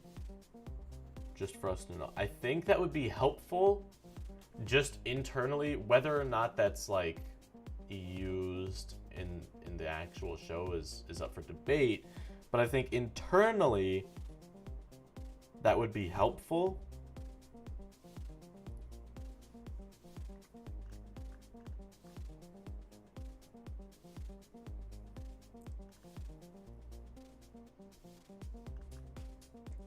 So does anyone have any problems with doing that?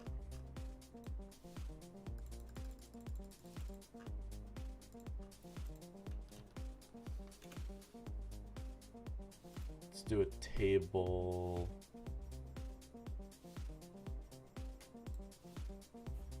What?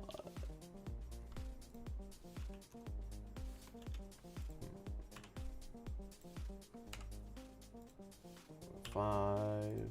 6.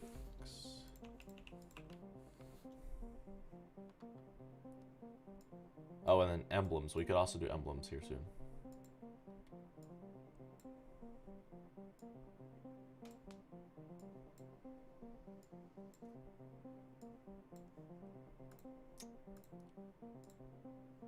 Oh.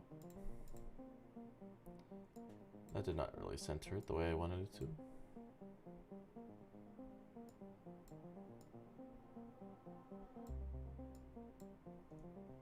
There, close enough. Okay. Actually,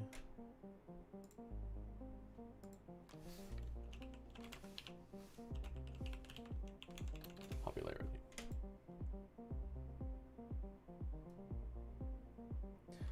How would you? I think it's not necessarily. It's more of just overall ability to get things done. I think that's what power means. It's not necessarily like judging each individual aspect of someone's power. It's more of just a general scope of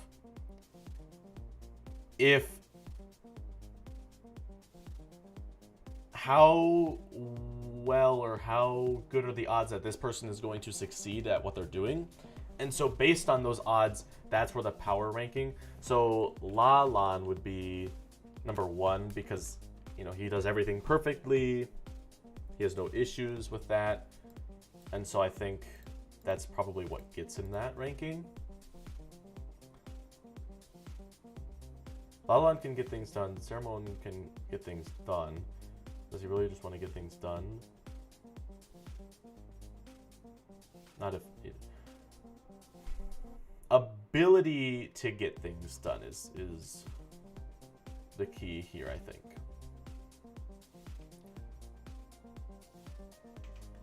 How quickly, efficiently, and just in general, how well. And like the king, when he thinks of the Whisperers, this would be the ranking of like, if I had a super hard task, here is probably the general skill levels of each of these.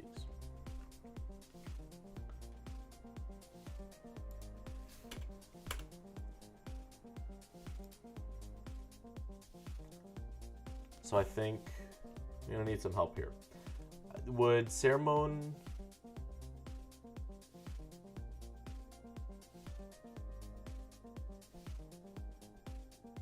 For a lazy person to do a hard job and they will find an easy way to do it. Well, that's fine. It's not necessarily how they do it. It's just, did they do it, and did they do it in a way that was better than someone else's way of doing it.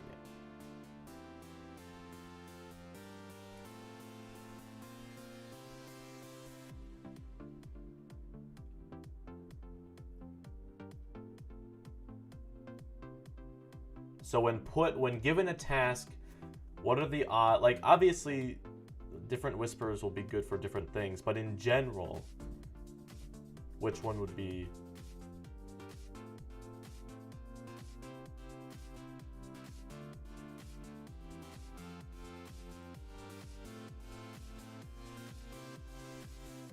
This isn't really meant for, you know, like judging the characters. This is just meant as a general reference sheet. I know you don't like rankings, but this is just for our reference as far as who's the most powerful and then where does it go down from there.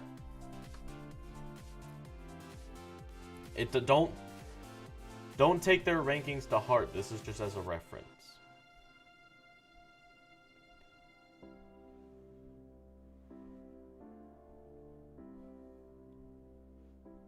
It's hard to choose. Yes, it is.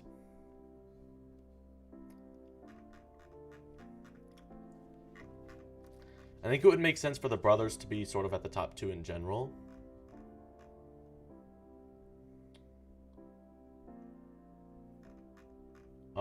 And then Vaughn would probably be pretty high. Solstice, I think, would be pretty high.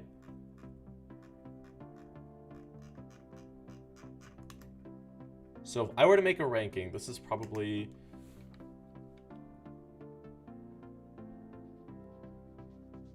I might put Vaughn... Just spitballing here, but this is... I think this would be kind of an interesting ranking here.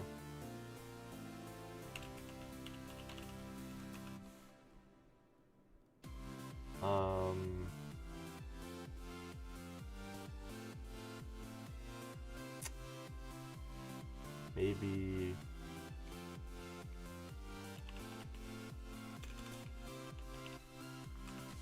Yuka...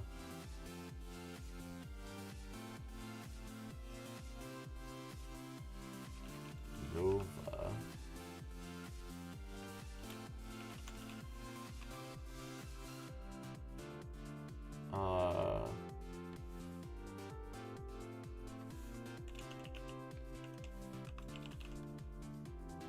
How's this?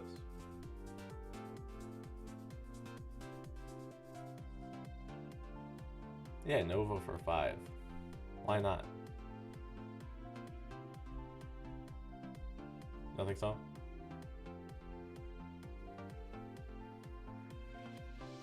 Or Nova's 6.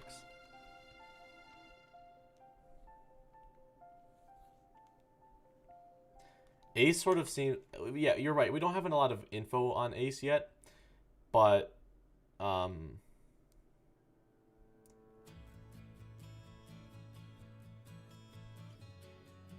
Ace... This is just the current ranking from what I know about the characters. So if Ace ends up getting a lot more powerful, we can move Ace up in the rankings a little bit. But this is how I would rank them. And then for popularity... I would put Solstice up at the top. I would put... Let me go have a look through these again.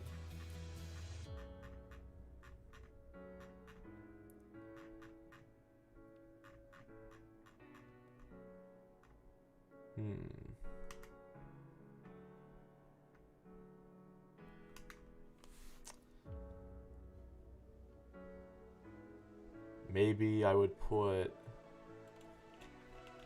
Yuka, Vaughn, Ace,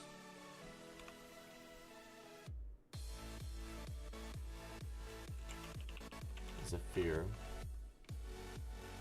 Nova,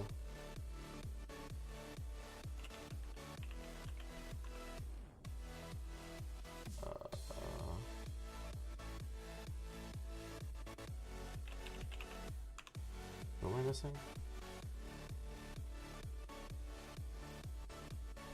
Who? Yes, yes,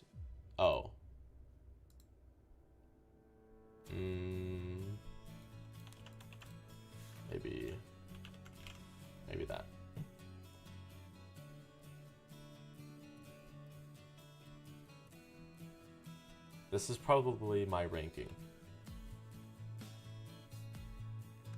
Down. Lalan's at the bottom.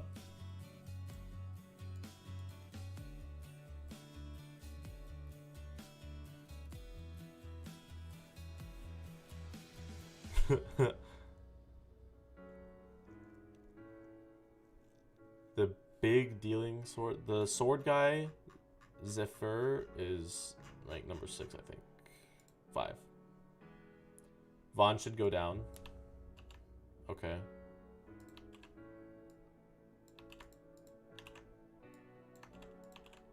Thinking there.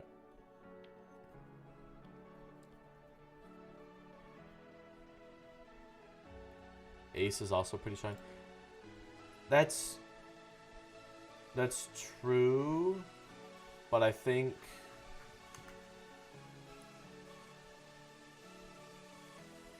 I still think people can like a shy character and think that person is cute just because they're shy. And so I think that's why Ace is ranked so high, is because he's a shy character and people would think that's maybe cute. Vaughn and Yuka switched. Oh yes, they did. Put Sermo on 3. Let him be even. That's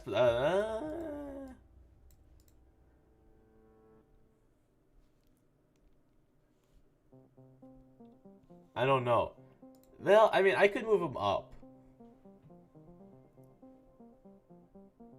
I think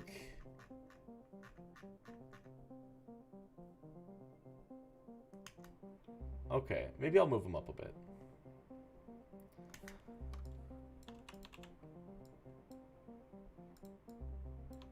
I'll move him to number 5. How about that? Whoops, I broke something. There we go.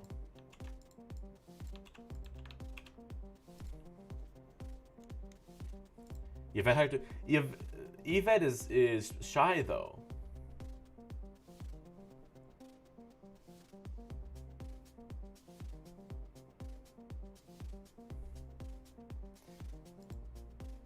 Nova's just continually being pushed down. I'm gonna swap Vaughn and Yvette. How about that? Or Yvette.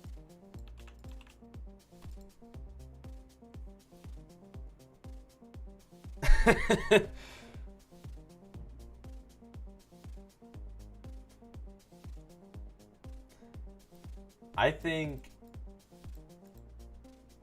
the reason why I'm not putting Ceremon higher is because I feel like people might think he's a little too insane. Like he's a good fighter and he's kind of cool, but he goes overboard sometimes.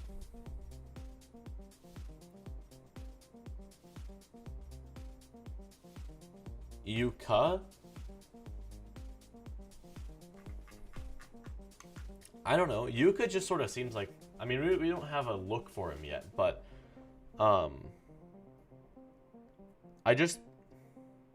if I'm envisioning more of like a cool guy, like once his slime hardens and he gets that hardened form, I'm thinking people are gonna think that's pretty cool.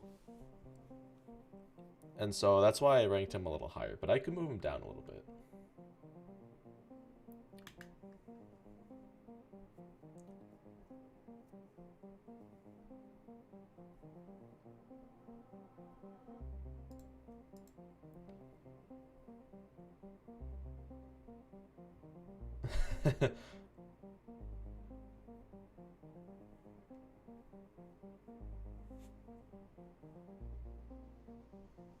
So this is, I think, a good general ranking for right now, unless if anyone had any other suggestions, I'm open to change it. This is just a general, like, when we're thinking of basic power, and like if we were to put these two up against each other, which one would win, right? That's sort of how the ranking works. Like Ace, I think, would lose to almost everyone, unless if like they were in certain situations that would give them the advantage. But I think that's sort of what I was basing this off of. who would win in a fight. And then popularity is just how the public views them.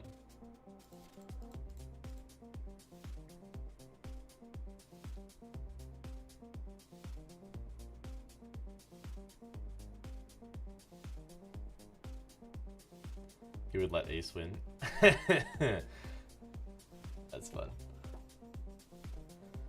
But in theory, if they were to fight and go all out, Ace would probably be at the bottom of the bucket, unfortunately. But people like that.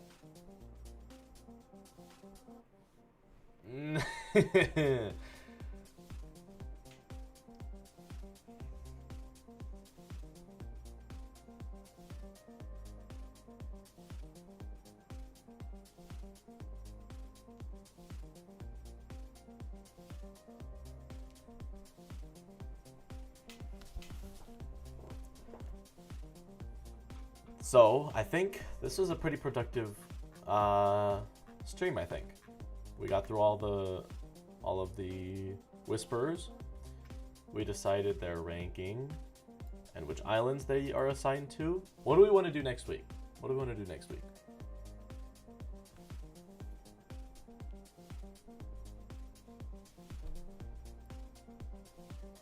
What are our options for next week?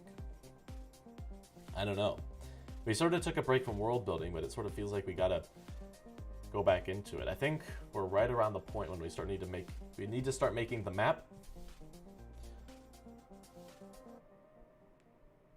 Here's the thing.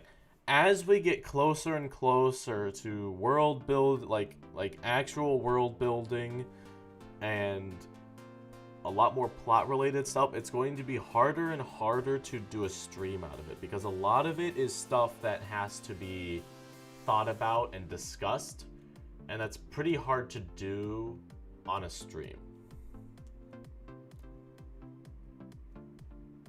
So like when we're doing the maps and stuff like that, that's not really something we can necessarily do on stream. That's easier to do as we're like talking on Discord or something. So at some point, I think what's gonna have to happen is these streams are gonna have to stop, and we're gonna have to transition to doing like Discord meetings on Sundays instead of a stream. So then we are discussing on Discord and making a map or talking about plot or whatever, instead of just like going over a document or doing a one-sided discussion. So that's sort of, I think, what's going to have happen once we're ready to do those things. But I do think there are a few more things that we need to have streams for. And then obviously we can do streams if we're going off, like if we're doing a recap topic, or if we're just doing, I could just make a recap video for what we do in the Discord or something.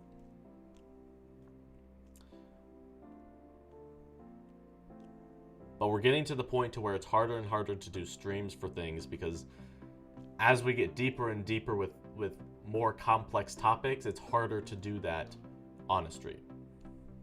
King, okay, yes. King, we could do King. Didn't we already have a King stream though?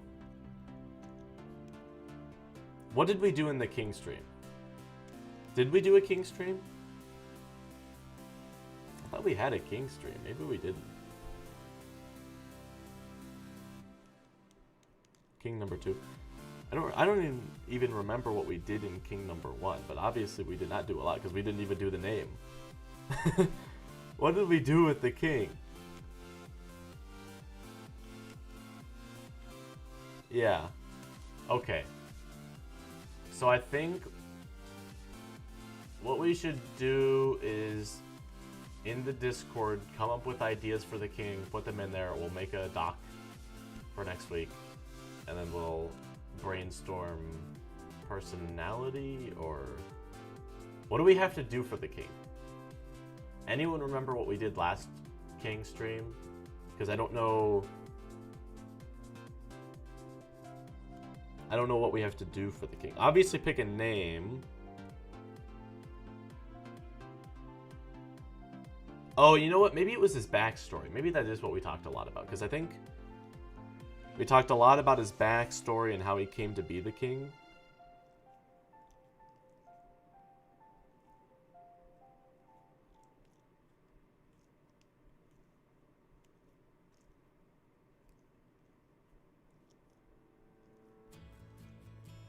Backstory and motivation. Is that what we did last week? Or not last week. Last king stream?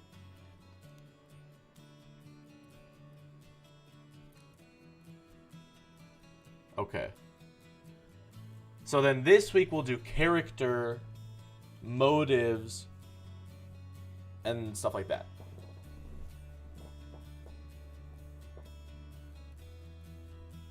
Okay, I think that's a good plan.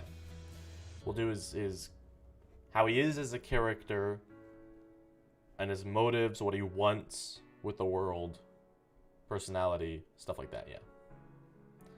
Yes.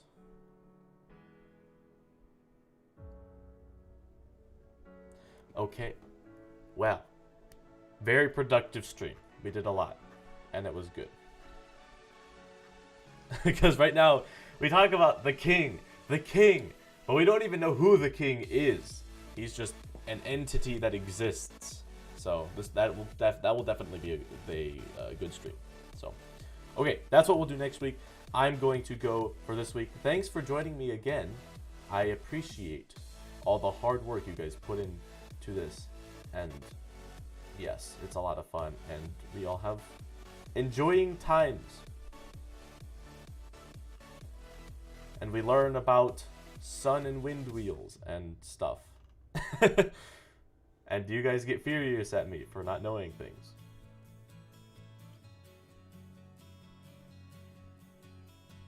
Yes, all of these are good topics for the Discord, so everyone should have a good discussion on the king and stuff. Yes, first stream in 2021. Alright, still getting used to saying 2021 instead of 2020. It's weird. Alright, well that's going to be it for this stream. I'll talk to you guys next, I guess tomorrow if you watch Miraculous Monday, or whenever we stream next Sunday. So, yeah, bye. Have a good rest of your weekend.